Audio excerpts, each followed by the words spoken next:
ஒரு சில பேர் பஞ்சாயத்தனம் சொல்லப்படக்கூடிய இந்த பஞ்சாயத்தன பூஜையை மட்டும் செய்வார்கள்.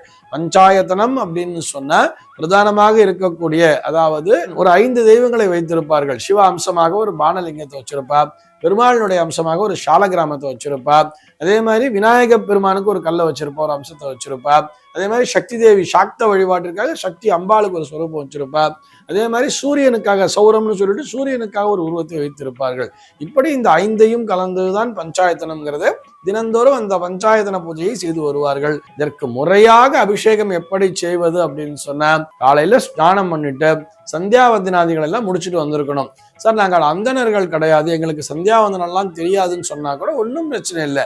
காலைல எழுந்து ஸ்நானம் பண்ணிட்டு சூரியனை கண்டு வணங்க வேண்டும். முதல்ல வெளியில போய் சூரியனை கண்டு வணங்கி விட்டு அந்த சூரிய நமஸ்காரத்தை செய்து விட்டு அதனை தொடர்ந்து உள்ள வரணும். வரும்பொழுதே மடியோட ஜலத்தை பிடிச்சுட்டு எடுத்துட்டு வந்துட வேண்டியது. அவரவர்களுடைய சம்பிரதாயப்படி நாங்கள் திருநீர் இட்டுக் கொள்பவர்கள் சொன்னா திருநீரினை இட்டுக்கொள்ள வேண்டும், அல்லது நாங்கள் திருமண் இட்டுக் கொள்பவர்கள் சொன்னா ஊர்துவ புன்றமாக அந்த திருமண்ணை இட்டுக்கொள்ள வேண்டும். பெருமாளை வைஷ்ணவ சம்பிரதாயத்தை சேர்ந்தவர்கள் திருமண்ணு நாம கட்டி ஸ்ரீச்சுரெல்லாம் வச்சு அதை இட்டுப்பா, அதை இட்டுக்க வேண்டியது.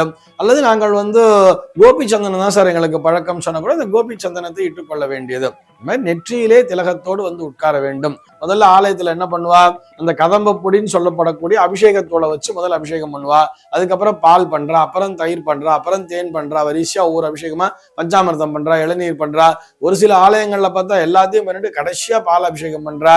இந்த மாதிரி என்ன வரிசை கிரமம் எங்களுக்குன்னு சொன்ன எல்லாம் எதுவுமே தேவையில்லை. வீட்டை பொறுத்தவரை வீட்டிலே தினந்தோறும் ஒரு பூஜையை செய்து வருகிறோம். ஒரு அபிஷேகம் செய்ய வேண்டும் என்று சொன்னால் அதற்கு முதல் அபிஷேகம் சொன்ன வெறும்னு ஜலத்தை விட்டாலே போருமானது.